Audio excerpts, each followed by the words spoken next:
আর মহাকুমে বিপর্যয়ের মধ্যে এবার সিবিআই তদন্তের দাবি। এলাহাবাদ হাইকোর্টে সিবিআই তদন্তের দাবিতে মামলাও হলো। গুজব ছড়িয়ে পদপিষ্টের যে ঘটনা, সেই ঘটনা হতে পারে, এই ঘটনা পরিকল্পিত ষড়যন্ত্র হতে পারে। এলাহাবাদ হাইকোর্টে মামলায় আর্জি জানানো হয়েছে। এই কুম্ভের বিপর্যয়ের ঘটনা এবার সিবিআই তদন্তের দাবি। এলাহাবাদ হাইকোর্টে সিবিআই তদন্তের দাবিতে মামলা। গুজব ছড়িয়ে পদপিষ্টের ঘটনা হতে পারে, পরিকল্পিত ষড়যন্ত্র হতে পারে এই ঘটনা। এলাহাবাদ হাইকোর্টে মামলার আর্জি। মহাকুম্ভের বিপর্যয়, সেই ঘটনা এবার সিবিআই তদন্তের দাবি। এলাহাবাদ হাইকোর্টে সিবিআই তদন্তের দাবিতে মামলা। গুজব ছড়িয়ে পদপৃষ্ঠের ঘটনা হতে পারে, এই ঘটনা পরিকল্পিত ষড়যন্ত্র হতে পারে। এলাহাবাদ হাইকোর্টে এই মামলায় আর্জি জানানো হয়েছে। পদপিষ্ঠে মৃত্যুর ঘটনা, বহু মানুষ আহত হয়েছেন, আর সেই ঘটনা এবার সিবিআই তদন্তের দাবি। এলাহাবাদ হাইকোর্টে সিবিআই তদন্তের দাবিতে মামলা। গুজব ছড়িয়ে এই ঘটনা ঘটতে পারে, পদপিষ্টের ঘটনা ঘটতে পারে, পরিকল্পিত ষড়যন্ত্র হতে পারে। এলাহাবাদ হাইকোর্টে মামলায় আর্জি। কথা বলবো, রাজীব চক্রবর্তী আমাদের প্রতিনিধি রয়েছেন আমাদের সঙ্গে। রাজীবের আগে আমরা দেখেছিলাম যে উচ্চ আদালত, মাফ করবে, আমরা দেখেছিলাম সুপ্রিম কোর্টে এর আগে মামলা দায়ের হয়েছিল, আর এরপর এলাহাবাদ হাইকোর্টেও মামলায় আর্জি জানানো হয়েছে, সিবিআই তদন্ত দাবি করা হচ্ছে। একেবারেই দেখো, যে ঘটনা প্রয়াগরাজে ঘটেছে, কুম্ভ মেলায় যেখানে বহু মানুষের মৃত্যু ঘটেছে পদপিষ্ট হয়ে, সেই ঘটনা নিয়ে নানা প্রশ্ন উঠেছে। প্রথম প্রশ্ন যে এই ঘটনায় কজনের মৃত্যু হয়েছে সরকারিভাবে কেন তালিকা দিয়ে তা জানানো হয়নি।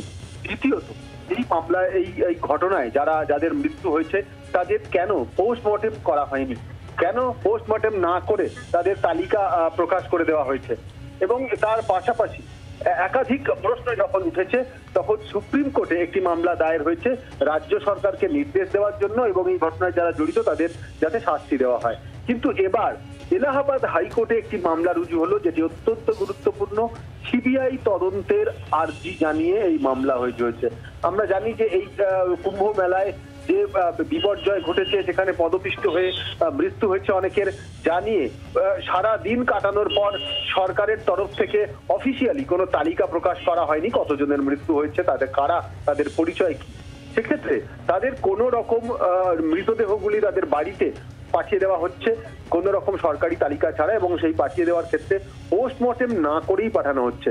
পোস্টমর্টেম না করা হলে এবং তাদের ডেথ সার্টিফিকেট অর্থাৎ মৃত্যুর শংসাপত্র না দিলে তাদের ভবিষ্যতে তাদের বীমার টাকা পেতে তাদের অসুবিধা হবে।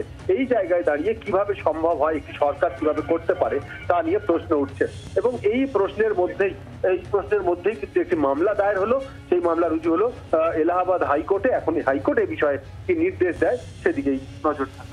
ধন্যবাদ রাজীব চক্রবর্তী আমাদের প্রতিনিধি ছিলেন আমাদের সঙ্গে। মহাকুম্ভে বিপর্যয় বা সিবিআই তদন্ত দাবি। এলাহাবাদ হাইকোর্টে সিবিআই তদন্তের দাবিতে মামলা। গুজব ছড়িয়ে পদপৃষ্ঠের ঘটনা হতে পারে, এই ঘটনা পরিকল্পিত ষড়যন্ত্র হতে পারে।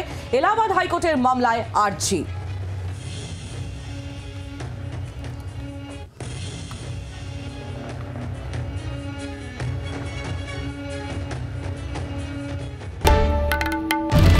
বাংলার আওয়াজ, বাঙালির আবেগ, জি 24 ঘন্টা।